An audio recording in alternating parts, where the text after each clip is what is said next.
The morning my daughter-in-law handed me that bracelet, I thought it was the kindest thing anyone had done for me since my wife passed. I was wrong about that. I was wrong about a lot of things that year. Let me tell you what it feels like to be 67 years old, retired, and slowly disappearing from the inside out, while the person responsible sits across from you at Sunday dinner and asks if you want more mashed potatoes. It feels like nothing at first. That is the most terrifying part. It feels like absolutely nothing. My name is not important. What is important is that I spent 41 years working as a civil engineer in Portland, Oregon. I built bridges, literal ones, the kind cars drive over, the kind that have to hold weight, the kind where the math has to be exactly right, or people die. I understood load-bearing structures. I understood stress points. I understood that the thing most likely to bring a bridge down is not one catastrophic event, but a slow and invisible corrosion that nobody thinks to check for until it is already too late. I understand that now in a different way than I used to. My wife Carol died 3 years before any of this happened. Pancreatic cancer. 11 weeks from diagnosis to the last morning I held her hand. She was 59 years old, and she had the kind of laugh that made strangers turn around in restaurants. After she was gone, I did what a lot of men my age do. I kept moving. I mowed the lawn on schedule. I paid my bills. I showed up to my son's house for dinner every Sunday because Carol had started that tradition and I was not going to be the one to end it. My son, Thomas, was 34 at the time. He worked in commercial real estate. He had his mother's dark eyes and my stubbornness and a way of filling up a room that I had always been proud of. He had married his wife, Renata, about 2 years after Carol died. I had tried to like Renata from the beginning. I want to be clear about that. I genuinely tried.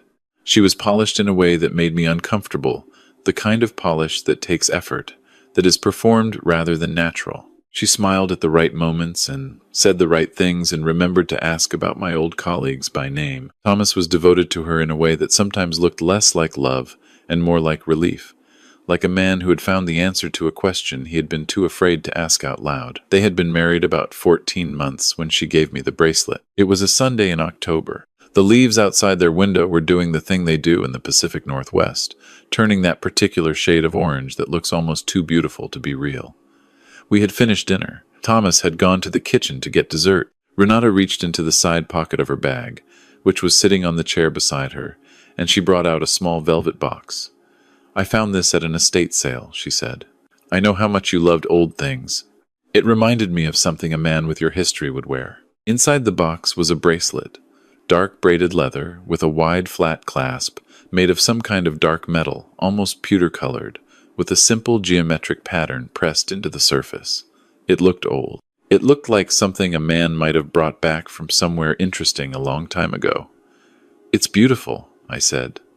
And I meant it. "I thought you could wear it when you go on your walks," she said.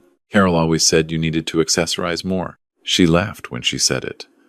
I laughed too.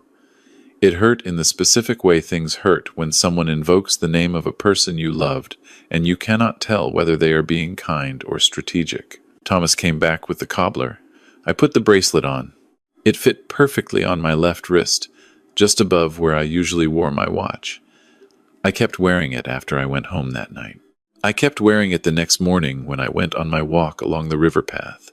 I kept wearing it every day for the next 4 months, because it was a kind gesture from my daughter-in-law, and I was a man who was trying very hard to believe that his family was going to be all right. The headaches started in November. Not sharp headaches. Not the kind that stop you in your tracks. The kind that settle in at the base of your skull like a tenant who pays just enough rent to avoid eviction. Dull. Persistent. There every morning when I woke up, and still there at night when I turned off the bedside lamp. I told myself it was the weather change. I told myself it was not drinking enough water. I told myself it was grief, because grief does strange things to the body, and I had read enough about it to know that it does not always announce itself as sadness. By December, I was tired in a way I had never been tired before. Not sleepy tired, structurally tired, like something load-bearing inside me had quietly buckled. I would sit down in the afternoon to read and wake up 2 hours later with the book still open in my lap and no memory of closing my eyes.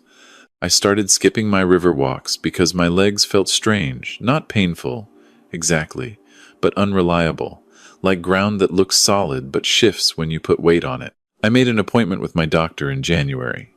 He was a good doctor, Dr. Harmon, the kind who actually listens. He ran blood work. He checked my blood pressure. He asked me about my sleep, my diet, my stress levels. Everything came back in the normal range for a man my age. He adjusted my blood pressure medication slightly and told me to try to get more sunlight. I tried to get more sunlight. The symptoms did not improve. By February, my hands had developed a faint tremor, barely noticeable, the kind of thing only I would catch, because I was a man who used to draw precise lines by hand, and I knew exactly how steady my hands were supposed to be. My hair, which had always been thick for my age, was coming out in small amounts in the shower drain. Not dramatic handfuls. Quiet, steady loss, the kind you could pretend not to notice if you were determined enough. I went back to Dr. Harmon in March. He referred me to a neurologist. The neurologist ran more tests. An MRI, a nerve conduction study. Everything came back inconclusive, or within the range of normal aging. The neurologist used the phrase age-related changes 3 times in 15 minutes, and I sat in his office and nodded and felt something cold settling in my chest that I did not yet have a name for. Thomas called me every Sunday morning. He asked how I was feeling. I told him I was fine because I did not have a better answer, and because telling your son you are afraid is not something that comes easily when you have spent 40 years being the person other people called when they were afraid. Renata always got on the phone at some point during those calls. She was warm and attentive in the way she always was. She asked about my symptoms with what sounded like genuine concern. Once, in April, she said, "You know, I read that men your age often develop these kinds of symptoms when they stop having a clear daily structure. Maybe you need a project, something to keep your mind focused."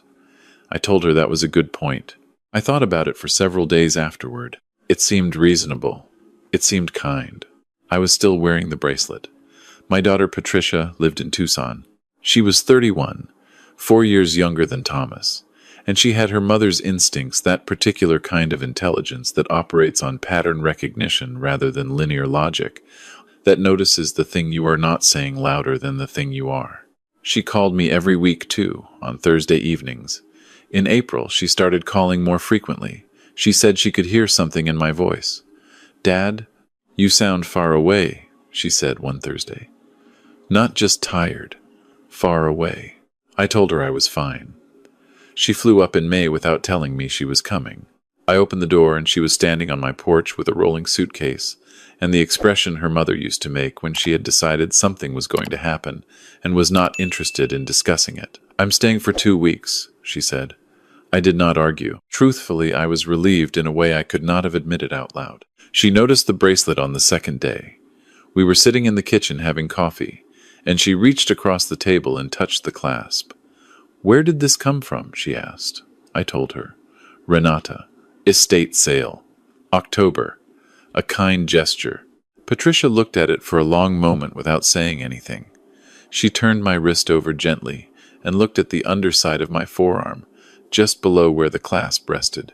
There was a faint discoloration there. I had noticed it a few weeks earlier and told myself it was bruising from something I could not remember. A small area, about the size of a silver dollar, where the skin looked slightly darker and somehow thinner than the skin around it. "How long has that been there?" she asked. "A month, maybe," I said. I thought I bumped it on something. She did not say anything else right then. She picked up her coffee cup, but I saw the way her jaw set. That particular tightening, I had watched her inherit from her mother, and I knew she was thinking hard about something she was not ready to say yet. 2 days later, she asked me if she could take the bracelet to get it looked at. She said she had a friend, a woman named Diane, who dealt in antique jewelry and estate pieces, and she wanted to know if it was actually valuable since it had been given to me as a gift from an estate sale. "It might be worth something," she said. "You should know what you have." I took it off and gave it to her. That was the first night in 4 months I slept without a headache. I did not connect those two things immediately. The mind is very good at not connecting things it does not want to connect. Patricia came back the next afternoon. She came through the front door and she stood in the hallway, And she looked at me with the expression I remembered from when her mother was in the hospital, that specific look of someone who has received information they were hoping they would not receive. "Sit down, Dad," she said. I sat down. She told me that she had not taken the bracelet to her friend Diane. She had taken it to a materials testing lab at Portland State University, where she had called in a favor from a professor she knew through her work. She had asked the professor to analyze the composition of the metal clasp.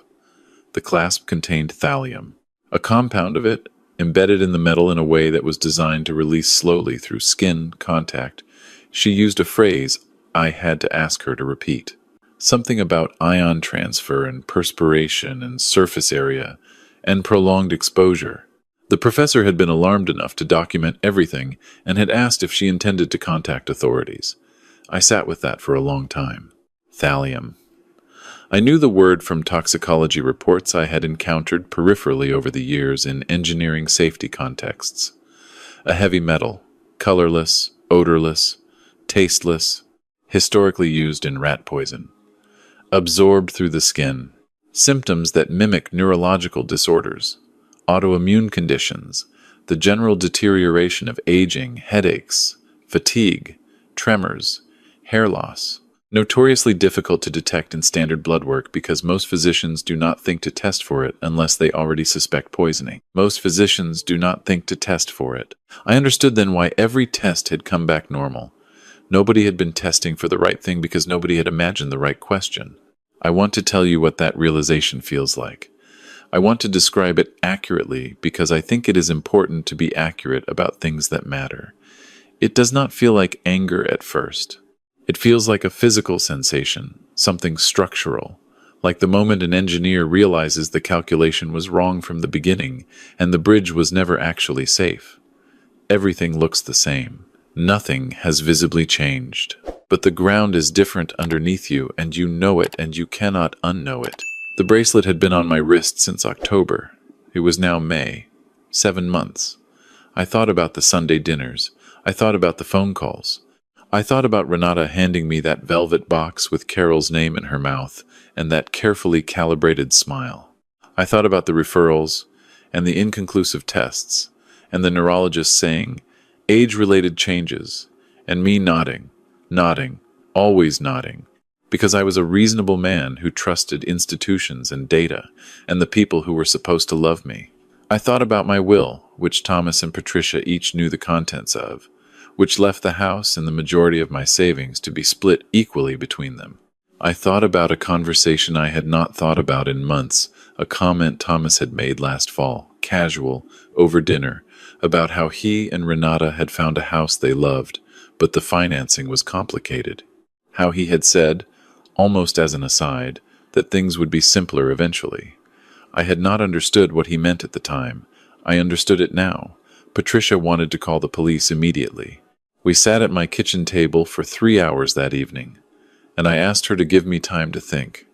Not much time, a few days. I needed to understand what I was doing before I did it, because I had spent my life building things that were meant to hold, and I did not want to act from the shaking inside me. I wanted to act from something more solid. She agreed, reluctantly, on the condition that I do 3 things. Stop wearing the bracelet, which I had already done. See a specialist in toxicology, which she had already made an appointment for, and not contact Thomas or Renata until we had a plan. I agreed to all 3 conditions. The toxicology specialist confirmed everything within a week. He found traces of thallium still in my system through a specific urine test, a test that is not part of any standard panel, a test that has to be ordered deliberately by someone who is already looking for it. He was a quiet man, Dr. Okafor, with very precise speech and a stillness about him that I found steadying. He told me that my exposure level, while serious, was not yet at a point that had caused permanent damage. He told me the fact that I had stopped wearing the bracelet when I did likely mattered quite a bit. He asked me how the exposure had occurred. I told him. He did not react dramatically. He made a note. He said, very carefully, that in his professional opinion this situation required law enforcement involvement, and that he had a legal obligation to report it. I told him I understood, and that I intended to contact them myself. That night I called Patricia, and we talked for 2 hours. She had been doing her own research during the week, quietly, methodically, the way she did everything. She had found that thallium compounds can be synthesized and embedded in metal alloys. It requires knowledge and access that most people do not have. It is not something you stumble into. It is something you plan. She had also been paying attention to Renata's background in a way she had not been before. Renata had a graduate degree in chemistry from a university in Eastern Europe before she came to the States. I had known this fact. I had filed it away as interesting the way you file away facts about people you are trying to like. I had not understood what it meant until now. I want to tell you about the moment I called my son. It was a Thursday evening, 10 days after Patricia told me about the lab results. I had spoken to a detective by then, a woman named Sergeant Delgado, who had the same quality of careful stillness as Dr. Okafor, who had listened to everything I said and asked precise questions and told me that building a case would require patience and documentation. She had asked if I was willing to make a recorded call. I was willing. I called Thomas on his cell phone. He answered on the second ring, which was normal. He asked how I was feeling, which was normal. I told him I had not been sleeping well. I told him I had been thinking about the bracelet Renata gave me. There was a pause, very small, the kind of pause that lasts less than a second but contains something, a recalibration, a micro-adjustment, the kind of thing you would not notice if you were not already listening for it. "It's a nice piece," he said. "I've stopped wearing it," I said. Another pause. "Longer this time. How come?" "I've been having some skin irritation," I said, under the clasp. I had a doctor look at it. The silence that followed that sentence was the most informative silence I have ever heard in my life. I had spent 40 years listening to silences in meetings and negotiations and difficult conversations. I knew what a silence full of nothing felt like. I knew what a silence full of calculation felt like. This was the second kind. "I'm sure it's nothing," Thomas said. His voice had shifted in some small but precise way, the way a structure shifts when the load distribution changes. "Some people have reactions to certain metals." "That's probably it," I said. We talked for another 4 minutes about unremarkable things. After I hung up, I sat in the kitchen for a long time without moving. The recording equipment was still running. Outside the window, it was finally getting dark at a late hour the way it does in Portland in late spring, the sky going that long, slow purple that Carol had always said looked like a promise. I had loved my son for 34 years. I had taught him to ride a bicycle in a parking lot on a Sunday morning. I had sat with him in a hospital waiting room when he broke his arm falling out of a tree at age 9, and had held his hand and told him everything was going to be fine. I had danced badly at his wedding and meant every word of the toast I gave. I do not know at what point Renata became the primary architect of what happened. I do not know how much of it was her design and how much of it was my son's complicity or his willful blindness or his active participation. The investigation would spend months trying to establish that, and I will tell you what it concluded in a moment. But sitting in my kitchen that night, I realized that the answer to that question, while legally important, did not change the thing that had been done to me or the person who had given me the bracelet while speaking my dead wife's name. Sergeant Delgado and her team moved faster than I had expected. They had a warrant within a week of my recorded call. The search of Thomas and Renata's home turned up several things that mattered.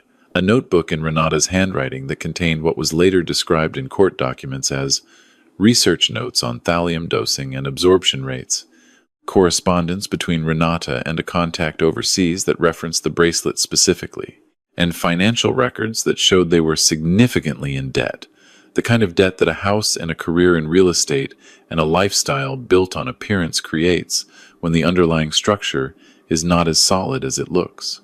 Renata was arrested first. Thomas was arrested 48 hours later after he attempted to contact me in a way that Sergeant Delgado had specifically instructed me to document.